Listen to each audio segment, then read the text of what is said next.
Então vamos lá. Você tinha parado no capítulo, no versículo 10, né? Isso. Deixa eu só tirar essa cachorrada daqui. Só um minutinho.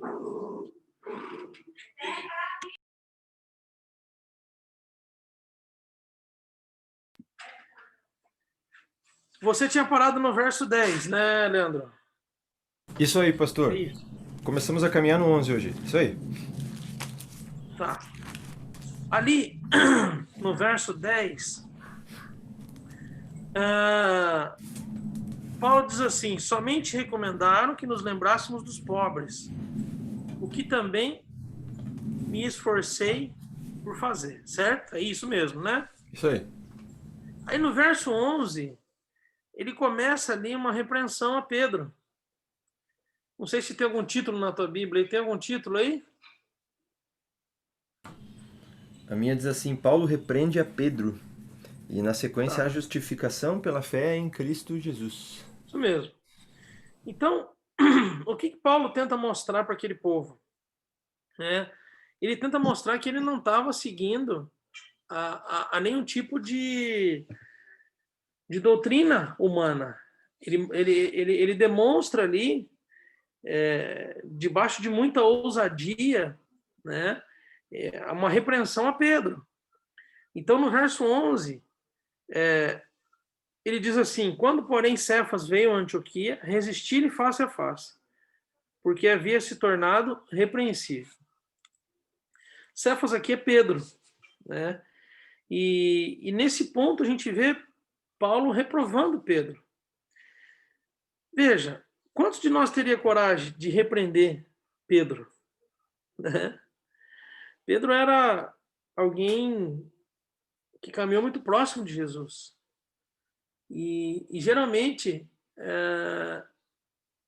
geralmente as pessoas que nos cercam, geralmente a estrutura hierárquica, né? Nós estamos inseridos dentro dela. Então, ninguém é louco, né, de ofender ou de repreender, um exemplo, um policial, um exemplo. Né? Ninguém é louco de repreender um juiz. Concorda comigo? Né? Ninguém é louco de repreender alguém que possua uma autoridade muito grande. E, na verdade, Pedro tinha, na época, uma autoridade dada, outorgada por Jesus. E Paulo aqui demonstra, né, uma coragem muito grande, porque ele deixa muito claro que ele não está disposto a seguir nenhum tipo de doutrina de homem. Então ele repreende Pedro. Né? Essa mesma coragem que Paulo teve é que nós somos encorajados a ter também. Tá? Então, a palavra aqui, a Bíblia aqui nos ensina a termos ousadia, a termos coragem de, quando necessário, repreender seja quem for, a quem for. Isso na palavra. Isso Paulo faz de forma cordial. Paulo em momento algum afronta. Paulo em momento algum humilha, expõe. Pelo contrário, Paulo, né, se apresenta e ali na sequência a gente vai ver que muito bem fundamentado. Então, o primeiro tópico nosso nessa manhã, né, o que tem, onde eu tenho quem eu tenho que confrontar, né, repreender, ou melhor, né, onde eu tenho que ser repreendido. Né? O que eu tenho que aprender? O que eu tenho que melhorar? Então, Paulo deixa muito claro, através do verso 11, que quando ele se encontra com Pedro, ele resiste face a face. Quando ele diz assim, porque havia se tornado repreensível, ele está dizendo assim de uma forma bonita. Porque Pedro estava fazendo burrada, Pedro estava fazendo coisa errada. Porque Pedro, quando ele diz se tornou repreensível, é uma forma bonita de dizer que Pedro estava errado, que Pedro, né, estava equivocado. E no verso 12, ele continua dizendo assim: de fato, antes de chegarem alguns da parte de Tiago, ele comia com os gentios. Quando, porém, chegaram, começou a afastar-se. Por fim, separou-se, temendo os da circuncisão. Aí eu digo para você, né, nós, eu e você, olhando para os lados, quantas pessoas às vezes se afastam de nós por acharem que nós estamos fazendo coisa errada? Não sei se você já viveu isso, né? Às vezes as pessoas não sabem dos fatos verdadeiros, né? Ou não sabem dos fatos como eles realmente são, e às vezes as pessoas se afastam de nós, né? Eu não sei se você já viveu isso ou se você está vivendo, só que o fato, a questão é, e nós? De quantas pessoas nós temos nos afastado também por achar as coisas, por imaginar as coisas, né? Quantas pessoas nós temos censurado? Quantas pessoas nós temos julgado? Quantas pessoas nós temos condenado, né? E fazendo o inverso também é verdadeiro, né? Quantas pessoas nos acusam? Quantas pessoas nos julgam? Quantas pessoas nos condenam?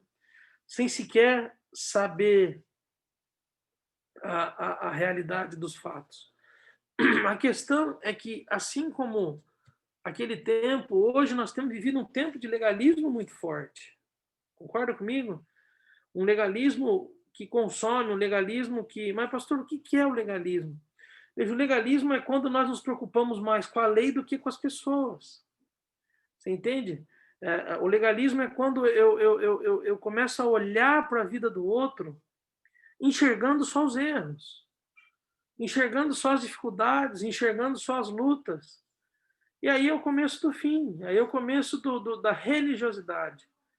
Aí nós começamos, então, a fazer exatamente o que Paulo, nesse ponto da carta, está combatendo.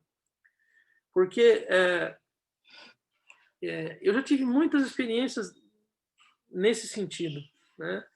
De pessoas virem me procurar e dizer assim: pastor, fulano não está apto para ocupar essa função. Pastor, é uma vergonha, se você não tirar aquela pessoa daquele lugar da igreja, eu vou sair da igreja, né? Você vê, um pensamento completamente equivocado, completamente legalista, né?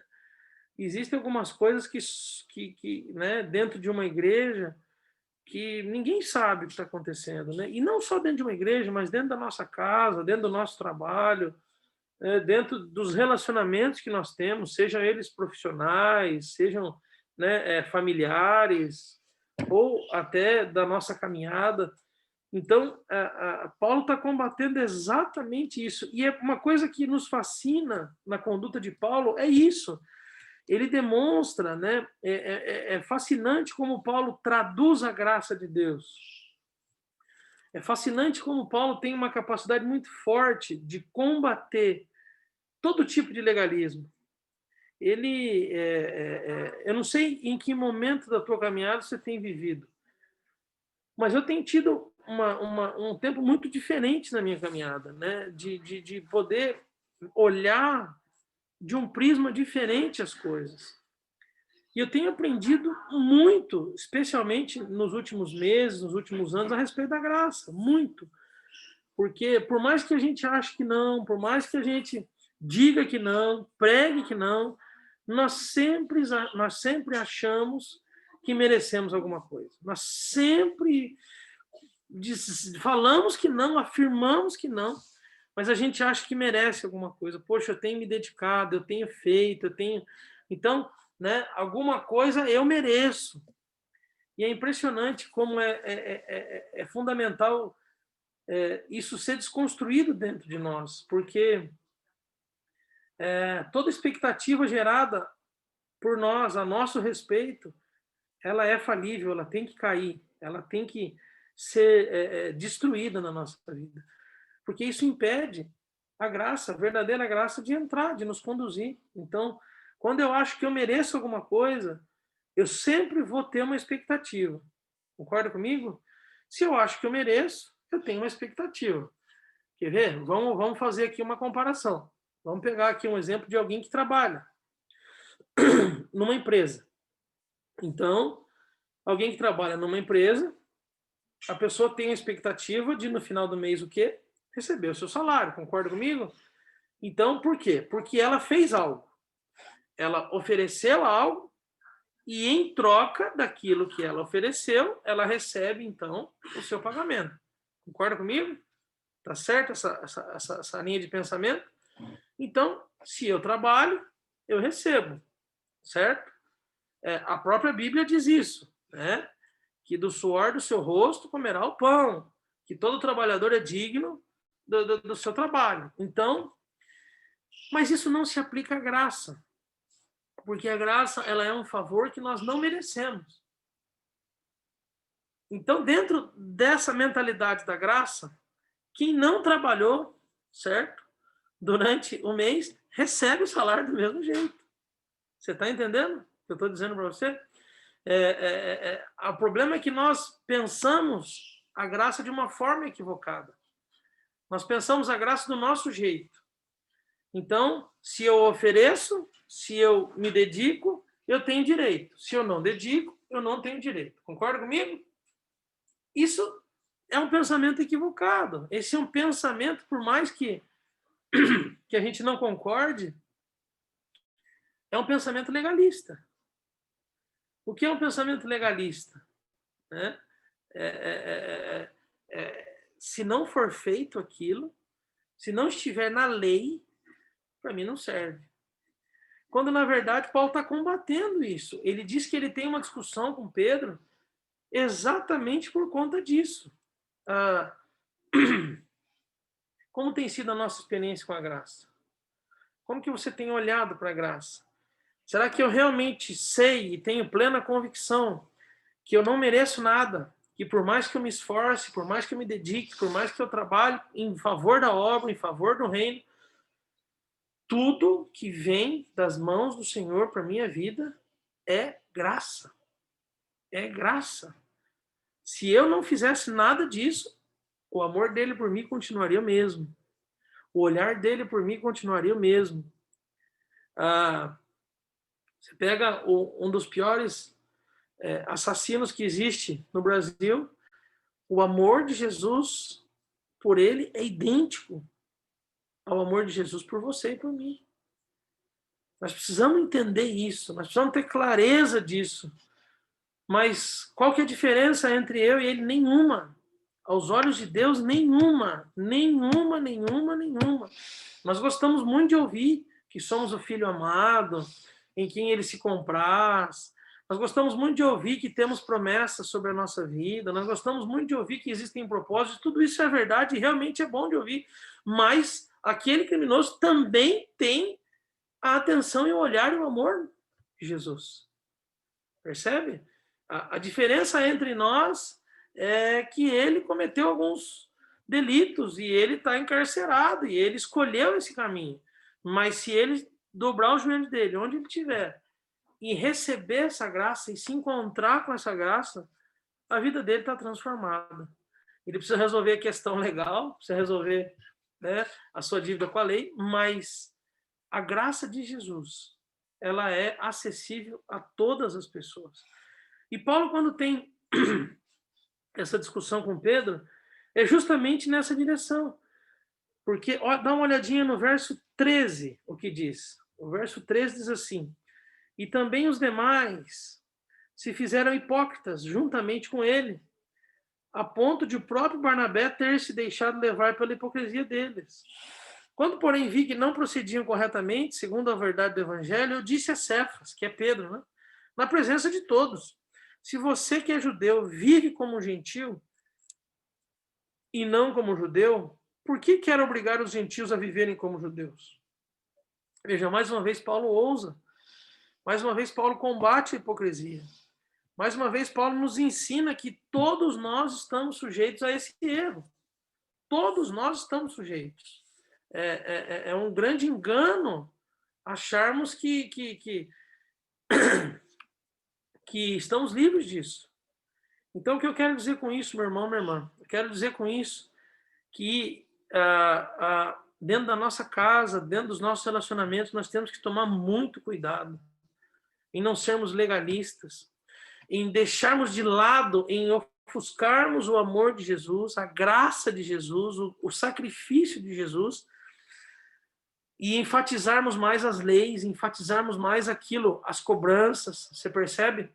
A mudança, ela entra numa vida a partir de um constrangimento, a partir de um reconhecimento de amor, a partir de um ato, a partir... e não de uma cobrança.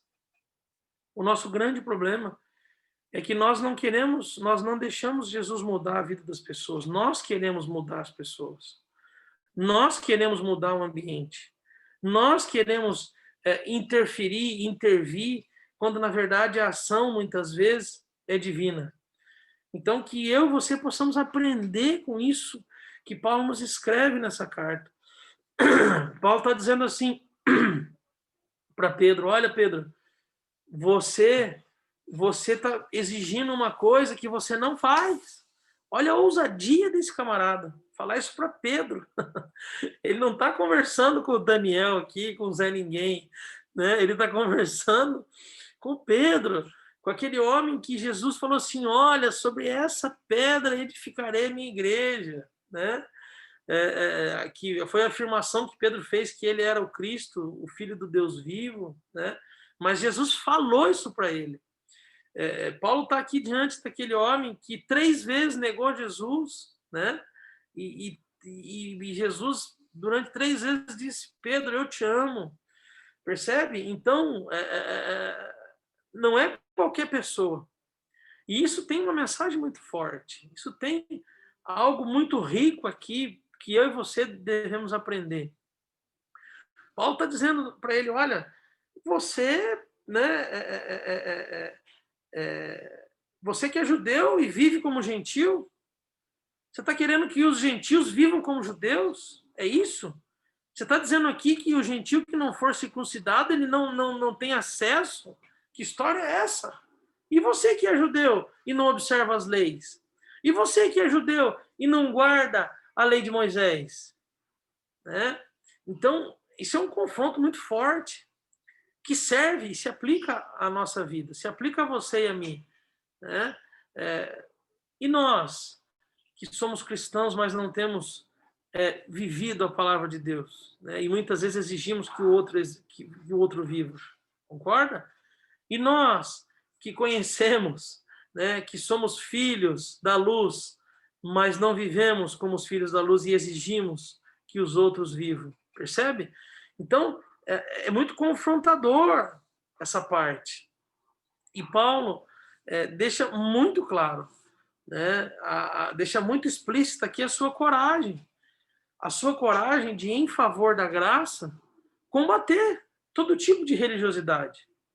Eu imagino que Pedro aqui depois deve ter agradecido Paulo, porque, né, quantas vezes nós estamos tão cegos, nós estamos tão envolvidos com as coisas de Deus, nós estamos numa atividade muito intensa, muito forte, que nós deixamos de lado, nós não olhamos, nós não percebemos que muitas vezes afastamos as pessoas de Deus.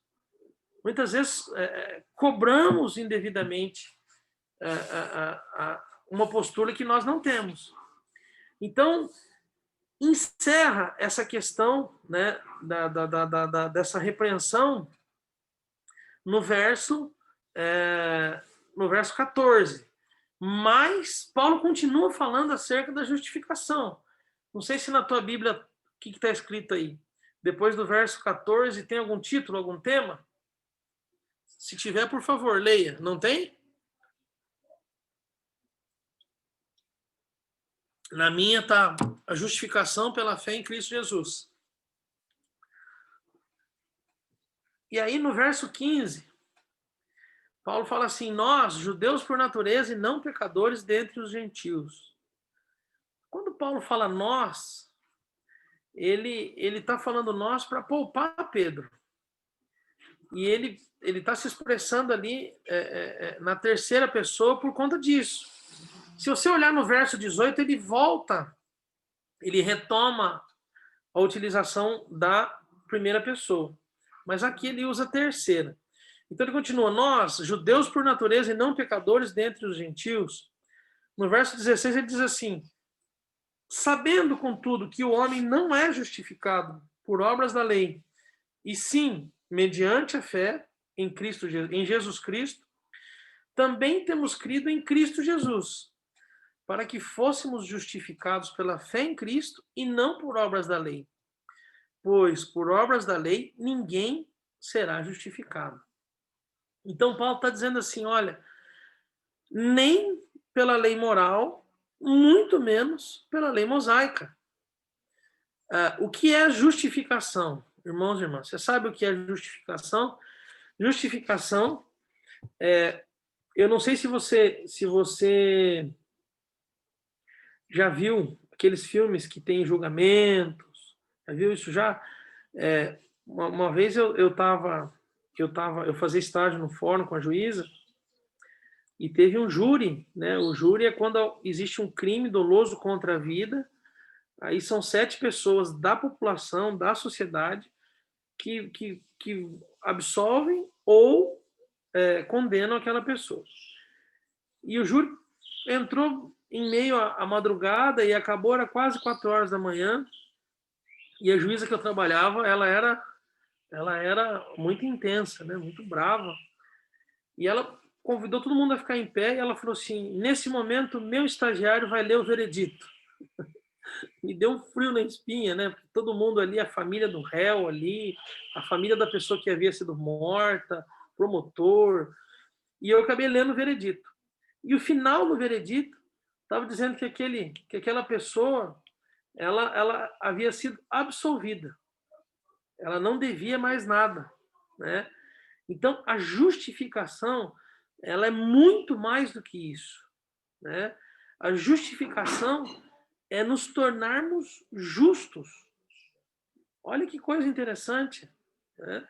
Só que a justiça da Bíblia é diferente do conceito de justiça nosso. O conceito de justiça nosso é esse que eu contei do veredito, certo? Foi absolvido, está justo, é uma pessoa justa, ou seja, está justificado o ato que aquele homem fez. Ele matou em legítima defesa, ou ele matou porque agiu sob violenta emoção, ou seja, está justificado, né? Então ele não deve mais nada a ninguém. A justificação de Jesus para nós é algo muito além disso, porque trata da nossa vida eterna, porque trata daquilo que é da salvação das nossas almas. Então, a justificação aqui dita por Paulo é essa. E essa justificação, ela não vem por obras. Cai muito naquilo que nós estávamos dizendo agora há pouco. Ela não depende da minha postura. Concorda comigo? Mas, pastor, então eu vou agora levar a vida do jeito que eu quiser, porque eu aprendi na escola dominical que não depende nada de mim, então eu vou errar bastante, eu vou fazer tudo que eu tenho vontade, tudo que eu quero, eu vou assistir tudo que eu quiser, eu vou fazer tudo que eu quiser, eu vou falar, eu vou comprar tudo que eu quiser. Não funciona assim.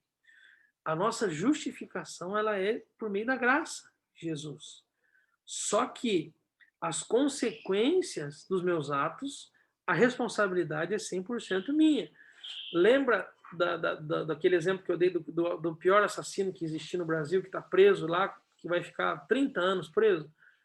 Entendeu? A graça pode justificá-lo, mas os atos que ele praticou, ele responde. Concorda comigo? Entende? Então, veja, uma coisa não tem nada a ver com a outra. Uma coisa é a minha salvação, outra coisa é o que eu faço com essa salvação. Pode falar, Leandro.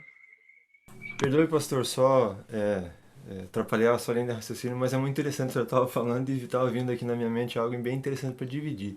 A justificação é exatamente isso. O senhor usou um belo exemplo, a questão judicial terrena, mas isso assim transcende totalmente num nível espiritual e também é uma justiça espiritual, porque em Jesus, Deus o Pai cumpriu toda a justiça dele, porque nós éramos injustos, literalmente isso, e ele cumpriu toda a justiça em Jesus, tanto que a palavra fala que agradou moê-lo. É estranho a gente ouvir isso, como assim o Pai se agradou em moer o Filho? É porque era necessário uma justiça plena, que a gente não consegue compreender com a nossa mente natural, Exatamente. digamos assim, né? Então, Deus, o Pai, cumpriu tudo isso. E essa palavra justificação, a forma como eu aprendi, pastor, e achei muito interessante e guardei comigo, a justificação. Jesus nos justificou perante o Pai. Então, justificação, ação de ficar justo. Olha Isso só como é mesmo. interessante. Jesus fez isso, agora cabe a nós, a nossa ação de ficarmos justos perante Ele, é caminhar em justiça, Exatamente. porque a Bíblia fala várias vezes isso, né? Só isso, pastor, desculpe me Exato. atrapalhar aí, só para Ah, imagina. automatizar aqui Foi um embora, pouquinho. Leandro. É isso mesmo. Ó, é, é bem isso que você falou. Um exemplo, a gente chega em casa, né? Imagina assim, você tendo que carregar uns 3 porquinhos assim de um chiqueiro, né? Não sei se você já teve essa oportunidade. A gente que é do interior, né, já conhece, eu já vi, né, como um porco é criado, alimentado.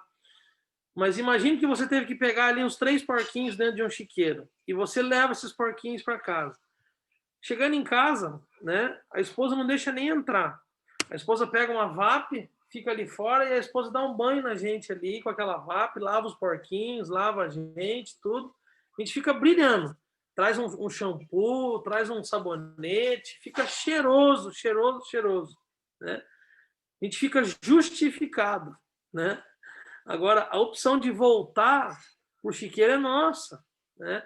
Então, é exatamente isso, o ato de tornar justo. Jesus nos deixa justificados, né? Já estou justificado, né? Em Cristo, por Cristo. E o interessante é esse conceito de justiça nosso, ele é muito diferente do conceito de justiça bíblico. O conceito de justiça de Deus, ele é diferente, porque a justiça de Deus, ela só vem para salvar. Ela só vem para salvar. Quando a gente vê Paulo escrevendo na carta dele lá aos Romanos, se eu não me engano, 14, 17. Abre para nós, Leandro, fazendo um favor. Romanos 14, 17. Eu acho que está ali. Que ele fala a respeito do reino de Deus. E olha que interessante, quando ele emenda uma coisa na outra. O que diz para nós? Dê para nós, Leandro, fazendo um favor. Porque o reino de Deus não é comida nem bebida, mas Olha justiça, só. paz e alegria no Espírito Santo. Pronto. O reino de Deus não é comida e nem bebida. Quando ele se refere a isso, ele está dizendo o quê? Ele está dizendo que o reino de Deus não é aquilo que eu posso conquistar, não é aquilo que eu posso guardar, não é aquilo que depende de mim, mas é o quê? Primeiro, justiça.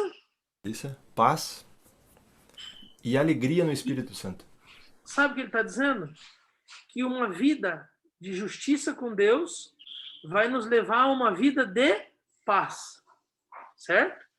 E uma vida com justiça e paz, essa paz ela vai produzir em nossa vida a verdadeira alegria.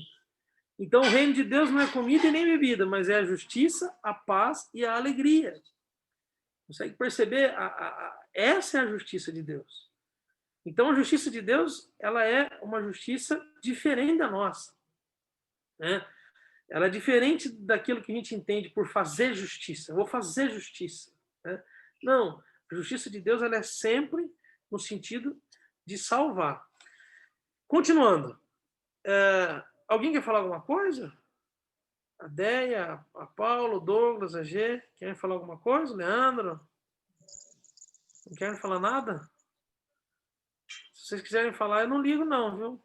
Porque eu tô ficando meio cansadinho de falar. Olha lá, tudo bem, Douglas? Tudo bem, cá? Tudo jóia? Então vamos avançar. Ficou clara essa questão, que Paulo trabalha, que o que nos justifica é Jesus. Não sei se você já ouviu, você deve ter ouvido alguém dizer assim: ah, olha, eu não sou tão ruim assim, não sou tão bom, também não sou tão ruim, minha vida não tem muita coisa para mudar, né? Esse pensamento é um pensamento religioso. Esse pensamento é o pensamento que nos afasta de Deus. Porque se eu acho se eu enxergo, né, que não tem muito a ser mudado na minha vida, eu estou achando que existe alguma virtude em mim. Eu estou achando que existe alguma qualidade em mim. Quando, na verdade, a Bíblia nos ensina que não tem nada de bom em nós, a não ser aquilo que Jesus gera. Eu não posso oferecer nada de bom para ele, a não ser aquilo que ele me dá. Então, esse pensamento, né? Olha, eu não tô tão ruim, né? E às vezes quando a gente está discutindo a respeito disso, a gente geralmente traz um familiar à nossa mente, né? Traz um parente que é bem pior que nós, né? Concorda comigo? Aquele primo que dá muito trabalho, né? Às vezes um irmão, às vezes uma irmã. Quando o assunto é postura, é comportamento, né? Nós sempre temos alguém pior que a gente, concorda comigo? Sempre tem alguém que dá trabalho, alguém que deu mais trabalho na família, né? Então ali a gente se agarra nisso e fala assim, olha, eu não sou tão ruim assim, tem algumas coisinhas para melhorar, né? Veja, é um conceito equivocado. Nós temos que entender que nós não temos nada de bom na nossa vida sem Jesus. Nós temos que entender que as nossas obras, elas são horríveis, elas são terríveis, e por mais que a gente, às vezes, faça uma coisinha pequena aqui, uma coisinha pequena ali, né, nós somos carentes da graça e da misericórdia de Deus. E se não fosse a graça e a misericórdia, nós estaríamos consumidos pelos nossos pecados. Então, Paulo, ele confronta aqui Pedro dizendo isso. Dizendo, olha, veja, você tá querendo que os gentios façam as coisas que os judeus fazem? E vou dizer para vocês, irmãos e irmãs, foi graças a esse momento aqui de Paulo com Pedro que o evangelho chegou para nós, tá? Porque senão o cristianismo ia ficar só entre os judeus e ia morrer. O cristianismo não ia avançar, não ia passar para o Ocidente, né? Quem fez o cristianismo passar para o Ocidente foi o fato de Roma espalhar dali e irradiar o evangelho. E dentro do pensamento de Pedro aqui e do próprio Barnabé, né, você veja, Paulo teve que confrontar o seu mentor. É algo difícil de ser feito, não é algo simples. Mas ele, com muita ousadia, ele faz. Então, isso foi muito importante. Aqui, ele deixa muito claro, né? Muito claro, que a graça de Jesus ela é acessível a todos. A todos. A todos. Então, se você tem aí um amigo meio cego, que engana todo mundo, se você tem alguém aí, né, que gosta de coisa errada, é essa pessoa que é o nosso objeto da missão, tá? É essa pessoa que nós temos que gastar energia, tá? Lógico, nós temos que cuidar daqueles que estão do nosso lado também, mas a nossa energia deve ser gasta com aqueles que ainda não conhecem o Evangelho, com aqueles que não conhecem a graça. Wesley falava muito da graça preveniente, que é aquela graça que ela está solta, que ela está no ar, mas a pessoa não se encontrou com ela ainda. E ele afirmava o quê? Que todo mundo é apaixonado por Jesus, mas não sabe ainda, né? Então, a nossa função é facilitar a vida dessas pessoas. A nossa função é não apresentar falando, mas é apresentar vivendo essa maravilhosa graça àqueles que necessitam, àqueles que ainda não a conhecem, né? Quantas pessoas aí estão morrendo perto da gente? Quantas pessoas estão morrendo perto de você? Bom dia, José. Tudo bem?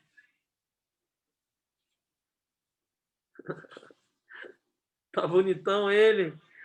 Cabelinho cortado. Tudo jóia? Fala oi. Tá, bom dia. Oi, bom dia. Bom dia, meu amor. Bom dia.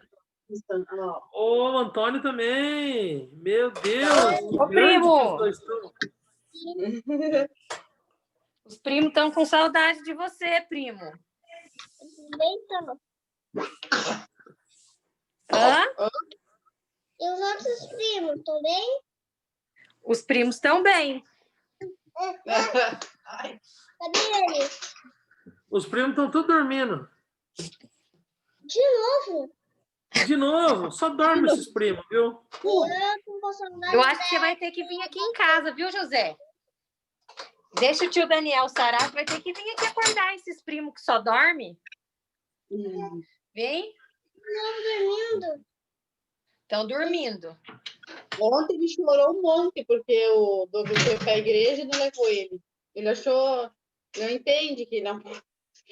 Mas chorou. Eita, nós, hein?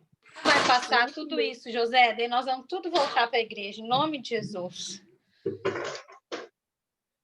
Amém, né, filho? Amém, né? Ô, gente, eu acho que eu vou encerrar no 16, porque tá meio pesado para eu falar, sabe? Tô cansando, percebi agora que eu dei uma paradinha. Então nós temos aí, ó, já são 10 para as 11, nós vamos acabar um pouquinho mais cedo hoje. Eu acredito que domingo que vem eu já tô bem melhor já, se Deus quiser, zerado já, né? Dessa enfermidade aí que, olha, se vocês puderem não ter, não tenham, tá? Então, usem a máscara, porque é muito ruim, a sensação é horrível, né? Podemos encerrar aqui, então, no 16? Ó, nós andamos hoje 6 versículos, né? Do 11 até o 16. Alguém quer falar alguma coisa? Quem quer comentar alguma coisa? Leandro, Douglas, Deia, Paula? Tudo certo? Então tá. Então tá bom. Quero dizer para vocês que eu estou bem, tá tudo certo. Estou me recuperando bem. Só não estou sentindo o gostinho das coisas só, mas já tá voltando já o paladar, né? Tem que comer uma carne assim, imaginando o gosto, né? Tem que comer Já um dá para arroz passar uma carne já, imaginando... pastor? Hã? Já dá para passar carne, não? Rapaz, assar carne nunca parou de dar, viu? Isso aí nunca, viu, Douglas?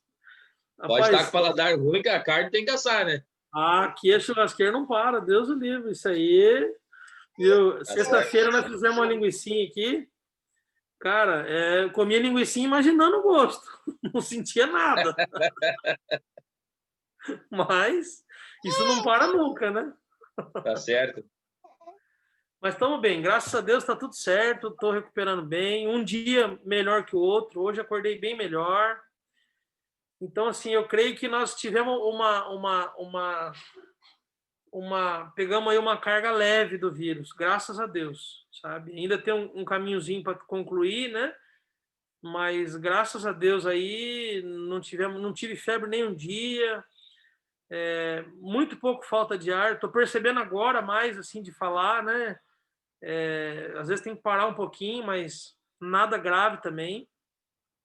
E tomando bastante água, né? Água, todo mundo manda tomar água. Então, tô tomando água o dia inteiro, para limpar logo o corpo da gente, né? Mas, assim, se vocês puderem não ter, não peguem, tá? Porque a sensação é muito ruim. Assim, a insegurança, né? Você não tem certeza de nada, né? O medo de piorar de uma hora para outra é assustador, né? A gente crê em Jesus, sabe que Deus é o dono da nossa vida, tudo isso, mas, assim, é uma sensação horrível, né? Amém, gente? Podemos orar, então? Então, tá bom. Então, nós paramos no versículo 16. Semana que vem, continuo do 17. Quero desejar uma boa semana a todos. Lembrando que às 17 horas hoje o nosso culto de ceia. E todos estão convidados. Tá bom? Leandro, pode orar para nós, por gentileza? Oramos com o pastor, com alegria, com certeza. Amado Deus, querido Pai, queremos lhe agradecer, Senhor Jesus, primeiramente pelo presente da vida, pelo hoje, pela salvação, como nós relembramos hoje aqui, por tua maravilhosa graça estendida sobre as nossas vidas. Quando nós éramos inimigos do Senhor, mesmo assim o Senhor nos amou, dando o teu amado Filho Jesus, e nos ama, e nos tem na palma das tuas mãos. Então, obrigado, Senhor Jesus, por essa maravilhosa graça. Que possamos, à luz do que estudamos hoje, Senhor Deus, colocarmos em prática nas nossas vidas, não só ouvirmos, mas vivenciarmos isso, dia após dia. deixar o teu Espírito Santo, o teu reino de justiça, de paz, de alegria no teu Espírito conduzir-nos, Pai, dia após dia, na certeza e na confiança que o Senhor está conosco. Muito obrigado, Pai. Guarda-nos de toda a situação, Pai, que estamos expostos no mundo. Estamos guardados e protegidos no Senhor. E de uma forma muito particular, Senhor Deus, oramos e pedimos a Tua mão estendida, amparando, curando, restaurando, trazendo a paz que excede todo o entendimento ao coração do pastor Daniel, ao coração da Jerusa, dos meninos, essa família que é tão preciosa para nós e com certeza muito mais aos Teus olhos e ao Teu coração.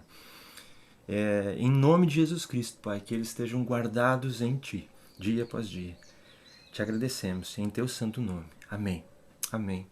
E amém, Senhor Deus. Amém, Pai. Amém, Jesus. Amém, gente. Então, Deus abençoe todos vocês. Um abração, Paula, Douglas, Cá, Deia, José, Antônio, Leandro. Fiquem todos com Deus, viu? Que Deus abençoe grandemente vocês aí no dia de hoje e que essa semana seja de muita bênção. Tá bom? Deus abençoe todos vocês. Tchau, tchau.